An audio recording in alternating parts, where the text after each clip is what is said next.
Welcome to Traveler's Tales. I am your host, Greg Alonzo. Today I will be your guide through history as we take a look at part 2 of Gaius Gracchus, the Reformer. Before we begin, just a reminder that we post new videos every Tuesday and Friday with special editions on Wednesdays. Moving right along, mythology tells us one thing, while archaeology tells us another. Our first question for today is from Ingrid.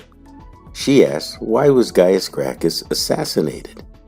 Ingrid, Gracchus's enemies feared his views on societal change and declared martial law to quell any unrest. The militia was brought in to see to it that Gracchus and his immediate supporters were dealt with accordingly. Now we have a question from Manuel. He asks, how were the violent deaths of Tiberius and Gaius Gracchus seen in the history of the Roman Republic? Manuel, good question. The deaths of these two noble Romans broke with the traditional taboo against political violence and introduced factions into Roman politics. Our next question is from Nancy. She wants to know, why were the reforms of the Gracchi brothers such a threat to the rich people of Rome?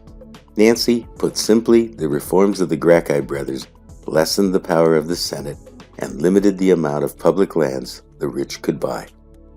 Moving right along. This question is from Catalina. She asks, were the Gracchi brothers truly concerned with the poor, or did they have another agenda? Catalina, I believe that the Gracchi brothers truly cared about the rights of the common people. They also realized that the plebeian population, in fact, owned very little land.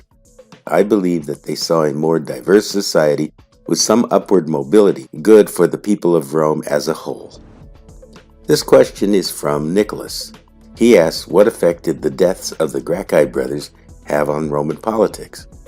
Nicholas, with the deaths of Tiberius and Gaius, the Senate passed a decree to execute anyone who was identified as an enemy of the state and without a trial. Now we have a question from Chuck.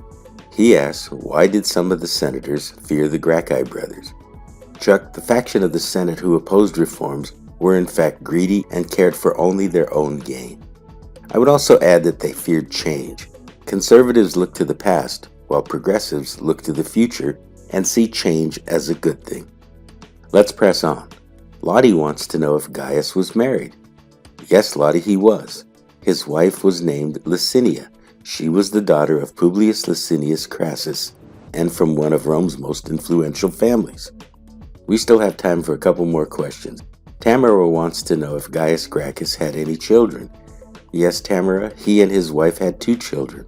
The daughter was named Sempronia, and the son was named Sempronius.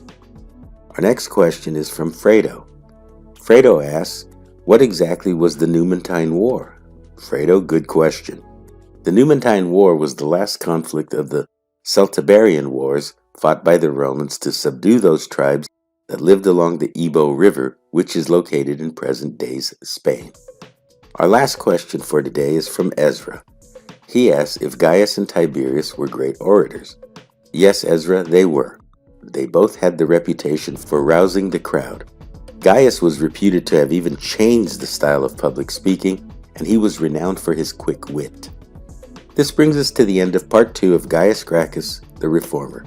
Thank you for joining us for this edition of Traveler's Tales. Just a reminder that we post new videos every Tuesday and Friday with special edition on Wednesdays. Don't forget to hit the little bell icon to be notified each time we post new videos.